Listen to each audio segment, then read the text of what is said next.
फर्रुख खान हमारे साथ मौजूद हैं। फर्रुख भाई, बहुत शुक्रिया आपका हमें समय देने के लिए। तो ये यूजीसी की नियमावली ने तो आज सुप्रीम कोर्ट में काफ़ी हंगामा क्रिएट किया। एक फ़िलहाल इंटरिम आर्डर जो आया है, वो आर्डर क्या व्याख्या करता है, वो क्या डिफिनीशन देता है और वो क्या है, थोड़ा सा लीगल टर्म में हमारे दर्शकों को कृपया समझाने की कोशिश करें।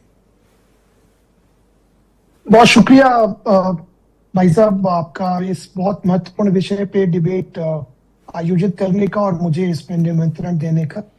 आपकी मैं ओपनिंग रिमार्क्स, जैसा कि आप बहुत शानदार बोलते हैं, तो वो आपका हम लोग सुन रहे थे और वो शानदार तो हमेशा रहता ही है, ये कोई कहने और ये कोई इसमें कहने में कोई अतिशयोक्ति भी नहीं है। आपका बहुत शुक्रिया। मैं जो कि इसका क्या है कि जो पॉलिटिकल टोन एंड टेनर है, तो मैं उसके लिए कॉम्पिटेंट आदमी नहीं हूं कि मैं पॉलिटिकल टोन एंड टेनर पे जाऊं कि क्या उसके राजनीतिक इम्प्लीकेशंस होंगे। जहां तक कानून का मैटर है, जो इत्तेफाक से मैं सुप्रीम कोर्ट में मौजूद था जब ये मैटर टेकअप हुआ था, तो उसमें बेसिकली सुप्रीम कोर्ट ने 3 चीजें फ्लैग की। बेसिकली कि सुप्रीम कोर्ट ने कहा कि ये वेग है और कैपेबल ऑफ बीइंग मिसयूज्ड है, कि इसमें पूरी गुंजाइश है कि इसका जो है वो नाजायज इस्तेमाल किया जा सकता है।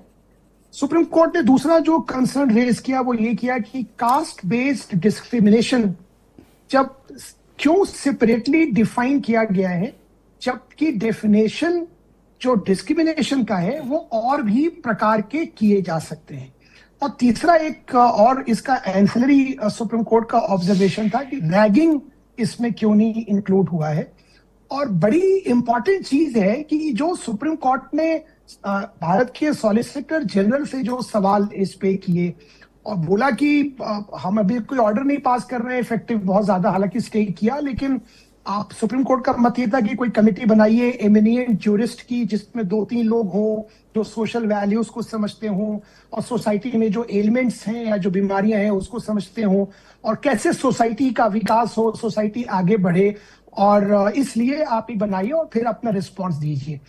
तो जहां तक ये सारे मैटर्स हैं, अब सुप्रीम कोर्ट ने अपने विजडम में एक ऑर्डर पास किया, तो ऑफ कोर्स वो लॉ ऑफ द लैंड है, अनुच्छेद 141 के। तो फिलहाल आप ये कहना चाहते हैं कि यह नियमावली के इम्प्लीकेशन पर यानी इम्प्लीमेंटेशन पर फिलहाल के लिए रोक लग गई है, करेक्ट? हाँ, बिल्कुल रोक लग गई है। और दूसरी चीज जो ब्रजेश भाई बहुत इंपॉर्टेंट है कि जो टिप्पणियां की गई सुप्रीम कोर्ट के द्वारा और जो सवाल किए गए और जो ऑब्जर्वेशन थी, of course that does not form part of the order, पर वो जो चूंकि प्रोसीडिंग्स में हो रही थी, तो उसमें सुप्रीम कोर्ट ने जैसे फॉर एग्जांपल कहा कि कैपेबल ऑफ बीइंग मिसयूज्ड है। तो कैपेबल ऑफ बीइंग मिसयूज्ड बहुत सारे हैं, SC/ST एक्ट है, वुमेन के बहुत सारे एक्ट हैं ऐसे, जहां पे सुप्रीम कोर्ट ने बहुत सारी फाइंडिंग्स दी हैं कि कानून का मिसयूज हुआ है इस केस में। मैं ऑन रिकॉर्ड की बात, मतलब बहुत सारे जजमेंट्स के आधार पे कह रहा हूं।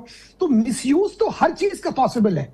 इन्फोर्समेंट कैसा है, अगर सरकार कोई या यूजीसी कोई रेगुलेशंस ला रही है तो उसकी इन्फोर्समेंट करना और उसकी इन्फोर्समेंट प्रैक्टिकल। मैं सुप्रीम कोर्ट के प्रति पूरा सम्मान और निष्ठा व्यक्त करते हुए आपसे ये सवाल करता हूं कि बताइए कि क्या इस देश में सर्वाधिक मिसयूज दहेज उत्पीड़न अधिनियम का नहीं हुआ? बिल्कुल हुआ। क्या इस देश में PMLA का नहीं हो रहा है? पूरा देश देख रहा है। क्या इस देश में और भी कानूनों का दुरुपयोग नहीं हुआ? बिल्कुल हुआ है। मैं इस बात को लेकर अचरज में हूं, हैरानी में हूं, और आप तो इतने काबिल एडवोकेट हैं, आप हमें बताइए कि तत्काल टेकअप होना और तुरंत 1 घंटे में स्टे हो जाना, इसका मतलब कि इसमें बहुत बड़ी कमी रही होगी, तभी तो सुप्रीम कोर्ट के सबसे काबिल जज साहबान ने इस पर काउंटर भी नहीं मंगाया और तत्काल इस पर स्टे भी कर दिया। कुछ तो इसमें कमी रही होगी, इतने काबिल विद्वान जज लोगों ने जरूर पकड़ा होगा। आप बिल्कुल उनके विजडम पे तो हम क्वेश्चन कर नहीं सकते। We can always question judgement but not the जजेस, दैट्स द बेसिक लॉ, ये बेसिक है। लेकिन ब्रजेश भाई ये कहना भी सही नहीं होगा कि एक दिन में कोई मैटर फाइल हुआ उस पर सुप्रीम कोर्ट ने स्टे कर दिया, चूंकि इसके एक पॉलिटिकल रेमिफिकेशंस हैं इसलिए ये चर्चा का विषय है। वरना ऐसे बहुत सारे मैटर्स होते हैं जो स्टे जो मेंशन होते हैं, मेंशन के बाद टेकअप होते हैं और कोर्ट स्टे भी करती है।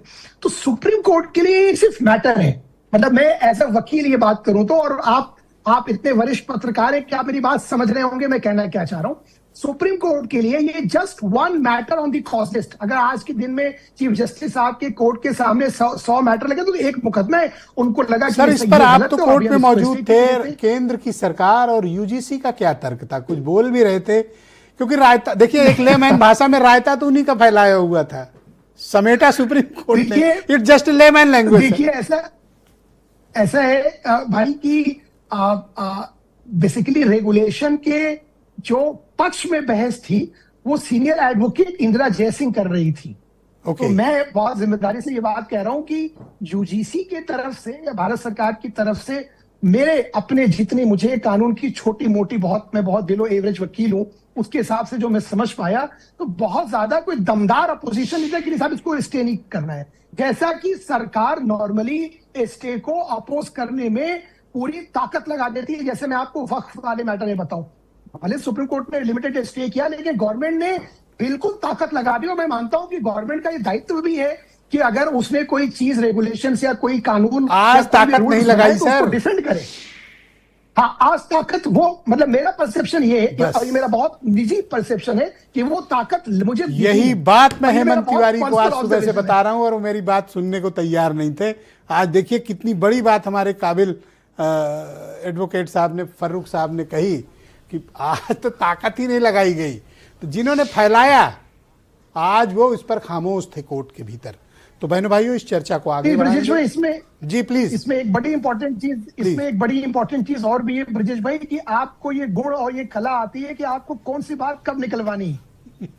बहुत शुक्रिया आपका। मैं आर्यन मिश्रा को आमंत्रित करता हूं।